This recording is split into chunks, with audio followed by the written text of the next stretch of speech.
They would hang, literally. I got a friend of mine, a former Marine, who was Right there, assigned to right an there. Army unit with a 50 caliber machine gun in the door of a Huey helicopter on a bungee cord to suppress enemy fire. Oh my God. That gunship role led to the development of another helicopter.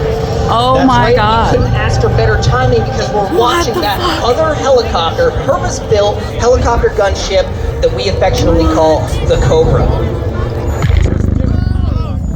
And it's got a 20mm 3-barrel cannon underneath is happening? the nose. This is And fucking it also crazy. has rockets.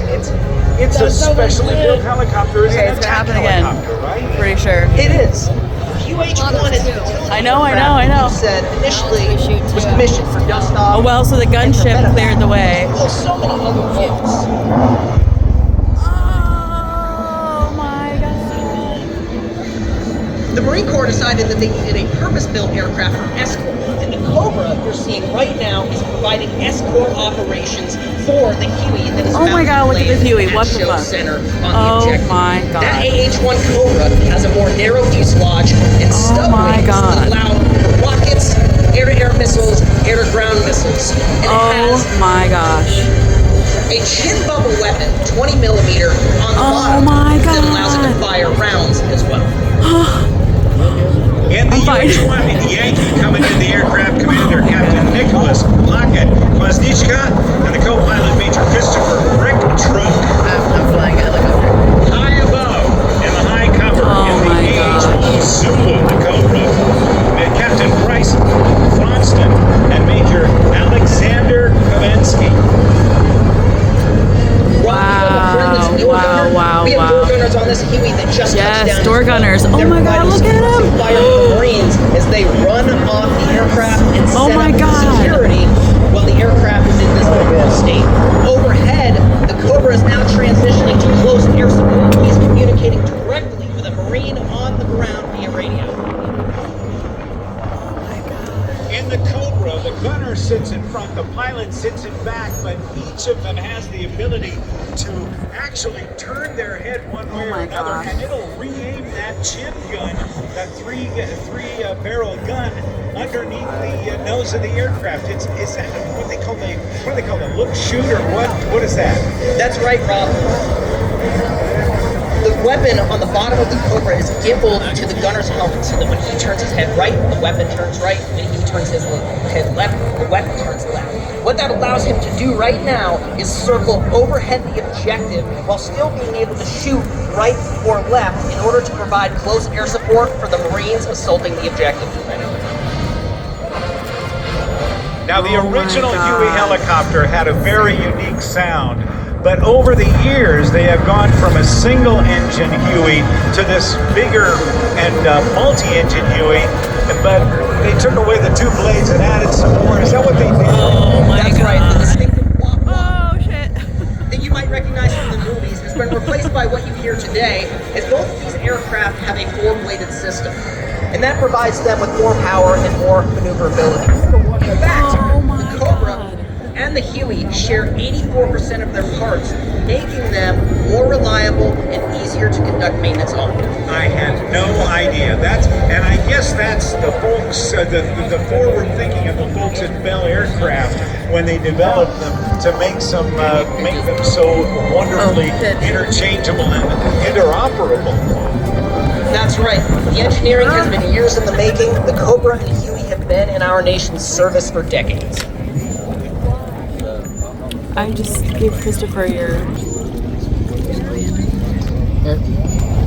The Marines on the ground, if it's a downed aviator, it would involve way more than just the assets we have here, because the idea of rescuing a downed aviator will involve literally dozens of people, will it not? That's right. It's basically just a hose with a basket on the end. And then the jets will be right behind it with a probe that sticks out. And they will Are you stick that probe serious? into the basket. Which may sound easier said than done, but try doing it on a windy day today at 200 knots. Yeah, it's gonna be fucking crazy. Get your cameras ready. Hold them sideways. I think you'll get a better shot at this as they come by. They are in the pre-hookup position. But Brian, it's up to the pilots of the individual aircraft to fly in formation with and insert I their cannot probes believe right this into is that happening basket. right now. That Look is- at the refuel. That's Oh my an god. amazing and challenging job, isn't it? What? That's right.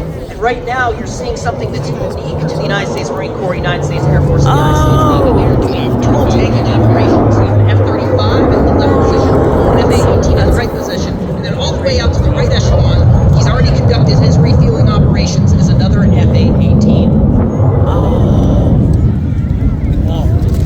Oh my god. Captain Julian Lips Haber is the aircraft commander of the KC-130J. Co-pilot Captain Kai Crawdaddy Crawford and Augmented Crew Station Sergeant Timothy Hood. And the two load masters are Corporal Davis Travis Dade and Lance Corporal Brian Navarro Mendoza.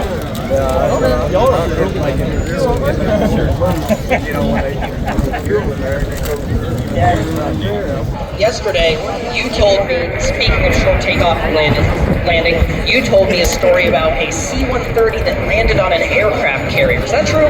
Yeah, I will, but take a look now from the right. Oh Two my god. Hornets, one Lightning II, and the break. Oh my god.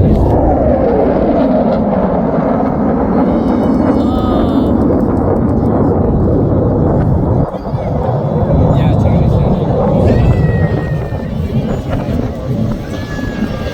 32,000 pounds of thrust on the F-35B Lightning II's engine, the Pratt & Whitney F-135 engine, the most powerful engine on any fighter in the world.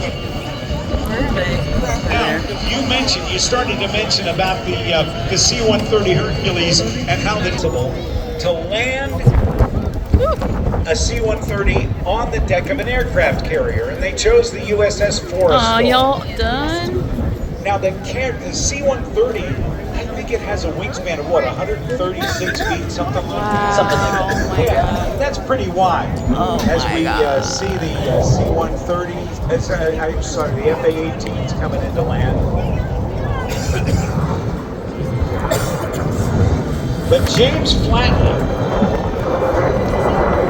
took a C-130 Hercules and made 21 non-arrested, that means no tail up. They got it stopped at just a few hundred feet.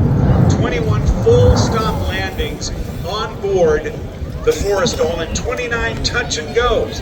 And it was precisely because there was only 17 feet of clearance between the right wingtip and the superstructure of the Forrestal. The Navy decided not to do it, but James Flatley was awarded I don't think the C-130 is landing. Oh my god. Is he gonna do a vertical landing? Oh my god. Oh my god. Oh.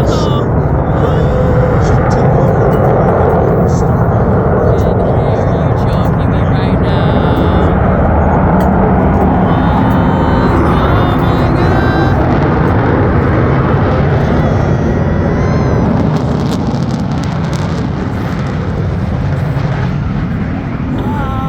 That was epic. That's amazing.